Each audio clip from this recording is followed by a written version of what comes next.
সাক্ষাৎ শোভার মূর্তি ভগবতী লক্ষ্মী প্রকট হয়েছেন।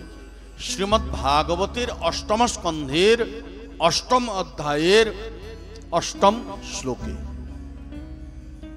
888 888 মা লক্ষ্মী প্রকট হয়েছে।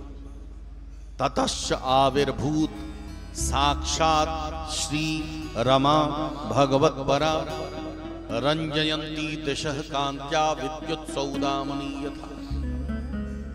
এখানে শোভার মূর্তি মা লক্ষ্মী দুই রূপে প্রকট হয়েছেন। এখানে সুখদেবজি স্পষ্ট বলছেন ততশ্চ আবির্ভূত সাক্ষাৎ শ্রী আর রমা। মা লক্ষ্মীর দুই রূপ। ভগবত প্রেমীজন যে উলুক বাহিনী মা লক্ষ্মীকে যে আমরা উপাসনা করি সে হচ্ছে শ্রী, আর রমা মানে যে নারায়ণের চরণের মধ্যে সর্বদা রমণ করে সে রমা।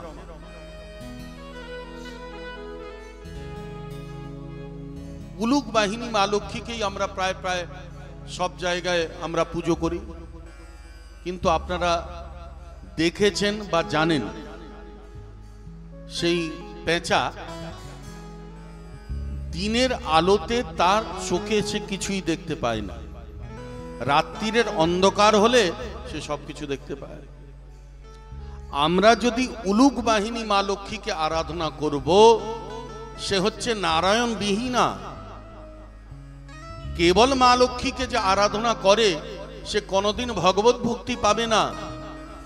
আর যদি ভগবানকে প্রসন্ন করতে হয় তো সবাইকার কাছে একটা বিনম্র নিবেদন, যে কোনো পতিকে যদি প্রসন্ন করতে হয় তো তাকে কি করা উচিত? সর্বদা স্ত্রী যেন পতিকে আরাধনা করে।